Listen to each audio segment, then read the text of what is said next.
Good morning children. Kusum ma'am की online class में आपका स्वागत है। प्यारे बच्चों, आज हम 4th क्लास के विषय परिवेश अध्ययन की पुस्तक झरोखा का पाठ 17 है आशियाना पढ़ेंगे और साथ ही इसमें आए हुए सभी क्वेश्चंस के आंसर समझकर लिखना भी सीखेंगे। तो देखिए, पाठ 17 है आशियाना। सबसे पहले बच्चों इस तस्वीर को देखिए। पता है आपको ये तस्वीर कहाँ की है? ये तस्वीर सुल्तानपुर नेशनल पार्क की है। और कहाँ पर स्थित है ये पार्क, पता है आपको बच्चों? ये हमारे राज्य हरियाणा के गुरुग्राम जिले में स्थित है। देखिए, इसके बारे में अब पढ़ना शुरू करते हैं। Sultanpur national park. फरवरी महीने की एक सुहानी सी सुबह थी। हमारी कक्षा के सभी बच्चे अध्यापिका के साथ बस में सुल्तानपुर नेशनल पार्क गए। यह पार्क हमारे राज्य के गुरुग्राम जिले में स्थित है। वहां पहुंचकर अध्यापिका ने सब के लिए टिकट लिए और एक गाइड की सहायता ली। गाइड अंकल ने कहा, बच्चों, पक्षियों और जानवरों को दूर से ही देखना है। इन्हें तंग नहीं करना और छेड़ना भी नहीं। अब आगे है चर्चा करो। उद्यानों और पक्षी विहारों में पक्षियों और जानवरों को दूर से क्यों देखना चाहिए? पता है बच्चों, हमें दूर से क्यों देखना चाहिए? क्योंकि नजदीक जाने से पक्षी तथा जानवर डर जाएंगे और वे हम पर हमला भी कर सकते हैं। ठीक है, इसलिए जब भी हम किसी पार्क में जाएं तो हमें वहाँ पर किसी भी उद्यान में जाएं या पक्षी विहार में जाएं तो पक्षियों को या जानवरों को हमें दूर से ही देखना चाहिए। उन्हें छूने की कोशिश नहीं करनी चाहिए। अब है आगे कि सबसे पहले गाइड अंकल हमें सूचना केंद्र में ले गए। वहाँ अनेक पक्षियों की तस्वीरें लगी थी। सूचना पट पढ़कर हमें कुछ पक्षियों की आदतों की जानकारी मिली। सूचना केंद्र देखने के बाद हम पक्षियों और जानवरों को देखने के लिए निकल पड़े। अब यहाँ है कि यह भी जानो, तो ये बातें भी जानो कि सुल्तानपुर राष्ट्रीय उद्यान 1.42 वर्ग किलोमीटर क्षेत्र में फैला हुआ है। इस उद्यान में लगभग 250 किस्म के स्थानीय एवं प्रवासी पक्षी देखे जा सकते हैं। ठीक है बच्चों, अब आगे है कि पार्क में बहुत से पक्षियों की आवाज़ें सुनाई देने लगी। हम भी पक्षियों की आवाज़ों की नकल करने लगे। अब पुनीत कहता है, अंकल वह सामने क्या है? और गाइड अंकल क्या कहते हैं कि बच्चों, वह मचान यानी कि वॉच टावर है। पता है आपको मचान क्या होता है बच्चों? एक ऊंचा सा टावर बना होता है जिसके ऊपर चढ़कर आसानी से देखा जा सकता है सभी पक्षियों को। ठीक है, अब गाइड अंकल कहते हैं कि उस पर खड़े होकर पक्षियों और जानवरों को अच्छी तरह देखा जा सकता है। कुछ बच्चे अध्यापिका से पूछकर मचान पर चढ़ गए और दूरबीन से पक्षियों को देखने लग गए। आगे है हमारा पेज नंबर 138। अमित। अब अमित कहता है, दूरबीन से देखते हुए कहता है वो, देखो उस पेड़ पर कुछ घोंसले लटके हुए दिख रहे हैं। सीमा। हाँ, ये तो बहुत सुंदर है। कई घोंसले तो ऐसे लग रहे हैं जैसे पेड़ से बीन लटक रही हो। अब गाइड उन्हें बताता है कि ये बया के घोंसले हैं। ध्यान से देखोगे तो उसी पेड़ पर तुम्हें बया भी दिखाई दे सकती है। तो बच्चों, यहाँ पर देखो, ये कितना सुंदर सा घोंसला बना रखा है ना? ये बया का घोंसला है। सबसे सुंदर प्यारा घोंसला बया का ही होता है। और ये है बया, छोटी सी चिड़िया, इसको बया बोलते हैं। ठीक है, अब ये देखो बच्चों, इस तस्वीर को भी सभी बच्चे ध्यान से देखिए।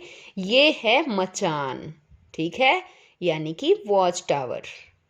इसके ऊपर चढ़कर दूरबीन से पशु पक्षियों को, जानवरों को आसानी से देखा जा सकता है। ठीक है, अब देखिए यहाँ पर एक बोर्ड भी लगा हुआ है। क्या लिखा है इस पर, पढ़ो जरा। चेतावनी, कुछ चेतावनी लिख रखी है कि कृपया एक समय में 5 से ज़्यादा व्यक्ति वॉच टावर पर ना चढ़ें।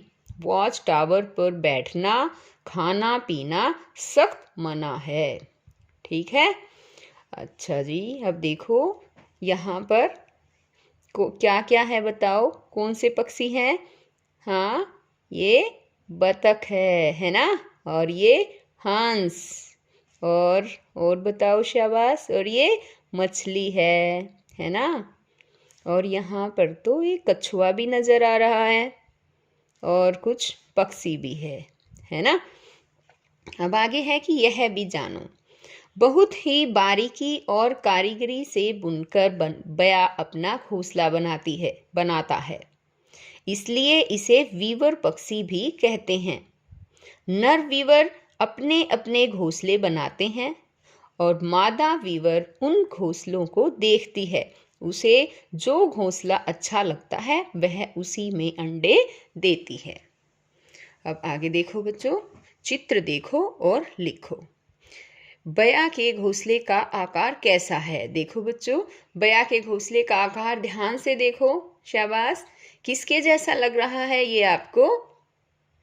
सपेरे की बीन के जैसा, है ना। तो इसका उत्तर कैसे लिखेंगे हम कि बया के घोंसले का आकार सपेरे की बीन जैसा होता है।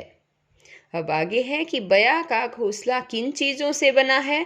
तो ये देखिए आप, घास फूस है ना, तिनके भी है और बारीक तिलियों से। तो घास फूस से, तिनकों से, बारीक तिलियों से इनका घोंसला, बया अपना घोंसला बनाती है।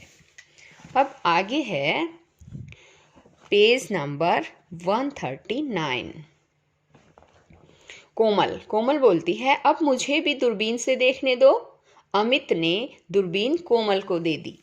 अब कोमल कहती है, उस तरफ कई गुरैया मजे से कुछ खा रही है। अब सीमा कहती है, कोमल गुरैया का घोंसला देखने की कोशिश करो, किसी पेड़ पर जरूर दिखेगा।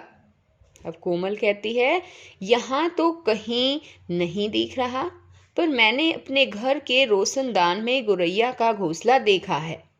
ये देखो बच्चों, इस तस्वीर को ध्यान से देखो, है ना। ये क्या है बताओ? शाबाश, ये गोरैया है, एक चिड़िया है। ठीक है, आगे है कि गाइड कहता है, बच्चों गोरैया अपना घोंसला कहीं भी बना लेती है, जैसे अलमारी के ऊपर, आईने के पीछे, दीवार के आले में और रोशनदान में। अब आगे है क्वेश्चन आंसर, सोचो और लिखो। क्या तुमने गोरैया का घोंसला देखा है? यदि हाँ तो कहाँ पर? हाँ, मैंने पेड़ पर गोरैया का घोंसला देखा है। तो बच्चों, जहाँ पर भी आपने घोंसला देखा हो वहाँ अपनी तरफ से आप इस क्वेश्चन का आंसर लिख देना। आगे है पता करो और लिखो। गोरैया अपना घोंसला किन चीज़ों से बनाती है? गोरैया अपना घोंसला बारीक तिनकों व घास फूस से बनाती है। अब आगे है चर्चा करो। चित्रों में दिख रहे गोरैया व बया के घोंसले में क्या समानता है और क्या भिन्नता है?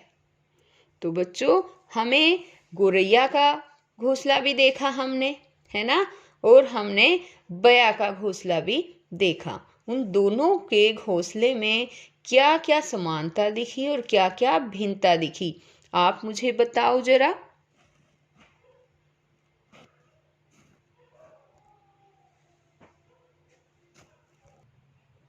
हाँ तो बताओ बच्चों, अब पता चला क्या आपको? देखो बच्चों, समानता क्या है दोनों के घोंसले में? हाँ, दोनों के घोंसले में समानता ये है कि दोनों के ही घोंसले घास फूस और तिनकों से बने होते हैं, है ना। और भिन्नता क्या है? भिन्नता ये है कि बया का जो घोंसला है वो सपेरे की बीन के जैसा दिखता है और ये हवा में झूलता रहता है। दूसरी ओर गौरैया का घोंसला कटोरी के जैसा होता है ना। ये देखो, ये रहा, और ये वृक्ष की टहनी के सहारे रखा हुआ होता है, ऐसे लटकता नहीं है, इस तरह से टहनी है उसके ऊपर ये रखा हुआ होता है। ठीक है बच्चों। अब आगे है कि रॉबिन का ध्यान एक टूटे हुए घोंसले पर गया। उसने गाइड से पूछा, अंकल यह घोंसला खाली क्यों है? अब गाइड कहता है, इस घोंसले को पक्षी छोड़ गए हैं। रॉबिन, ऐसा क्यों? गाइड कहता है, पक्षी सारा साल घोंसलों में नहीं रहते। ज़्यादातर पक्षी अंडे देने के लिए ही घोंसले बनाते हैं। उनके बच्चे घोंसलों में तब तक रहते हैं जब तक वे उड़ना नहीं सीख पाते। तो पता चल गया ना बच्चों आपको कि ज़्यादातर पक्षी जो है वो अंडे देने के लिए ही अपने घोंसले बनाते हैं, और जब बच्चे बड़े हो जाते हैं और वो उड़ जाते हैं तो फिर वो घोंसला छोड़ जाते हैं। ठीक है, वो घोंसलों में तभी तक रहते हैं जब तक वो उड़ना नहीं सीख जाते। अब अध्यापिका कहती है, चलो बच्चों अब आगे चलते हैं। सुनील कहता है, उधर देखो, झील के पास कितने सारे पक्षी हैं। अब सुमन बोलती है, वाह, यहाँ तो बहुत सारी बत्तखें हैं। कई तो मज़े से पानी में तैर रही हैं, कई झील के किनारे किनारे घूम रही हैं। नितिन कहता है, अंकल झील के पास वाले पेड़ों पर तो बहुत से पक्षी हैं। अब गाइड अंकल बोलते हैं, हाँ, सर्दियों में इनकी संख्या और भी ज़्यादा हो जाती है। इस मौसम में बहुत से पक्षी दूसरे देशों से हजारों किलोमीटर की दूरी तय करके यहाँ आते हैं। सर्दियाँ समाप्त होने पर ये प्रवासी पक्षी वापस चले जाते हैं। ये देखिए बच्चों, यहाँ पर तस्वीरें देखिए, ये प्रवासी पक्षी है। प्रवासी यानी कि दूसरे देशों से आए हुए। यहाँ पर जो है हजारों की संख्या में जो है पक्षी आते हैं, हजारों किलोमीटर की दूरी तय करके आते हैं, और फिर जब सर्दियाँ चली जाती हैं तो ये वापस अपने देश लौट जाते हैं। अब आगे है, चर्चा करो। पक्षी एक देश से दूसरे देश में क्यों जाते हैं? तो बताओ बच्चों, एक देश से दूसरे देश में पक्षी क्यों जाते हैं? पता है आपको? मौसम में हुए परिवर्तन के कारण पक्षी एक देश से दूसरे देश में जाते हैं। जैसे कि वहाँ उन पक्षी जो है जहाँ रहते हैं उनके देश में जब बहुत ज़्यादा ठंड हो जाती है, बर्फ़ जमने लग जाती है, तो ऐसी स्थिति में वो जो पक्षी है हमारी तरफ आ जाते हैं, और जब यहाँ का मौसम भी उनके अनुकूल नहीं होता है तो वो वापस अपने देश चले जाते हैं। अब कपिल कहता है, सुनो सुनो कोयल की आवाज़। अब सुमन बोलती है, कितना मीठा गाती है। रानी, अंकल कोयल का घोंसला दिखाई दे तो वह भी दिखाना। अब गाइड कहता है, कोयल अपना घोंसला नहीं बनाती। अब ध्यान रखो बच्चों, ये देखो, कोयल कभी भी अपना घोंसला नहीं बनाती है। कई बार आपके क्विज में भी क्वेश्चन पूछा जाता है ये, और एग्ज़ाम में भी पूछा जा सकता है कि कोयल अपना घोंसला बनाती है। ध्यान दो बच्चों, कोयल कभी भी अपना घोंसला नहीं बनाती, वह कौवे के घोंसले में ही अंडे देती है। कौवा अपने अंडों के साथ कोयल के अंडों को भी सेता है, क्योंकि इन दोनों के अंडे एक जैसे दिखते हैं। अब रानी बोलती है, मेरे घर के पास गुलमोहर का एक पेड़ है, उसकी ऊंची शाखाओं पर कौवे का घोंसला है। मैंने और मेरे भाई ने अपने घर की छत से देखा है कि वह घोंसला बड़ा और मोटे तिनकों से बना हुआ है। तो ये देखिए, तस्वीर दिखा रखी है ना, इसमें यहाँ पर ये कौवे का घोंसला दिखा रखा है। अब आगे है पता करो और लिखो। कोयल के अलावा ऐसे 2 पक्षियों के नाम लिखो जो अपना घोंसला नहीं बनाते। तो बताओ बच्चों, एक तो है कठफोड़वा और दूसरा है उल्लू। और जो पक्षी घोंसला नहीं बनाते वे अंडे कहाँ देते हैं? बताओ। वे अन्य पक्षियों के घोंसले में या फिर चट्टानों आदि में बनी किसी जगह पर या किसी पेड़ की कोटर में अंडे देते हैं। आ गया बच्चों? तो बच्चों आज इस वीडियो में यहीं तक। नेक्स्ट आधा लेसन मैं अपनी अगली दूसरी वीडियो में करवाऊंगी, आपको अच्छी तरह से समझाऊंगी। तो बच्चों फिर मिलते हैं नेक्स्ट वीडियो में, तब तक के लिए बाय।